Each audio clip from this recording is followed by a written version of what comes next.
Sir, एक जो सवाल है वो ये कि जो इन्वेस्टिगेटिव एजेंसीज हैं, क्या उनका इस्तेमाल आपके विरोधी पार्टियों को टारगेट करने के लिए हो रहा है? वो सवाल मैं इस कॉन्टेक्स्ट में पूछता हूं कि अब जैसे फर्ज कीजिए संजय राउत का जो बेल ऑर्डर आया, उसमें काफी खरी खोटी सुनाई गई एजेंसियों को कि इलीगल अरेस्ट है, बिना सोचे समझे, बिना सबूत के।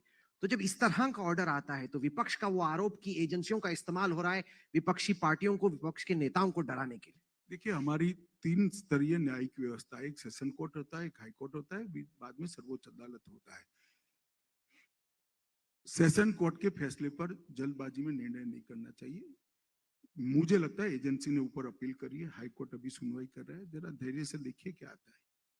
मुझे मालूम नहीं है मेरिट्स में क्या है, वो एजेंसी का काम है और कोर्ट का काम है इसको तय करना। मगर जहां तक दुरुपयोग का सवाल है, सभी लोग कोर्ट के सामने जा सकते हैं और देश की कोर्ट किसी भी पॉलिटिकल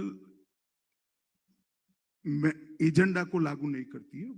देश की कोर्ट न्याय करती है। जब आप विपक्ष में थे, आपकी सरकार यूपीए की सरकार पे आरोप लगाती थी, आपकी पार्टी यूपीए पे आरोप लगाती थी कि उनकी सरकार एजेंसियों को रिमोट कंट्रोल करती है, सीबीआई एक केज्ड पैरेट है।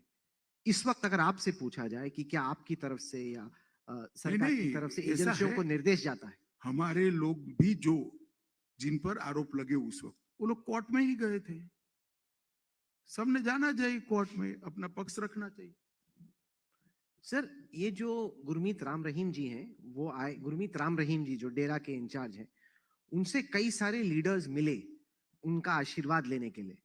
और ऐसे में सवाल उठा कि अगर इन पे रेप के आरोप हैं तो इनसे क्यों मुलाकात हो रही है मंत्रियों? नहीं, वो उनका व्यक्तिगत अफेयर्स है, पार्टी का इसमें कोई लेन देन नहीं है।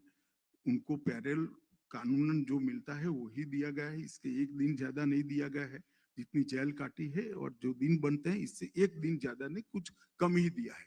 और उनको जो लोग मिले हैं चाहे किसी भी पार्टी के हो, मगर वो जहां तक भारतीय जनता पार्टी का सवाल है, इनका व्यक्तिगत अफेयर है। जितने भी सिविल सोसाइटी के लोग हैं, एनजीओ के लोग हैं, उन्होंने मुद्दा बनाने की कोशिश की कि ये बिल्किस बानो की जो रेपिस हैं उनको परोल क्यों और कैसे मिली? अगर उन पे इतने संगीन आरोप हैं, क्या केंद्र सरकार की तरफ से आप चाहते थे कि परोल मिले इन लोगों को? नहीं, जरा भी नहीं भाई। देखो, ये एक कानून है। अगर कोर्ट ने उनको कोई और कठोर सजा दी होती तो इसका इम्प्लीमेंटेशन होगा। कोर्ट ने जो सजा दी है उसमें 14 साल की बिहेवियर पर आप उनको रिलीज कर सकते हैं, ऐसा प्रावधान है। सजा देना का काम कोर्ट का है, हमारा नहीं है, सरकारों का नहीं है। पिछले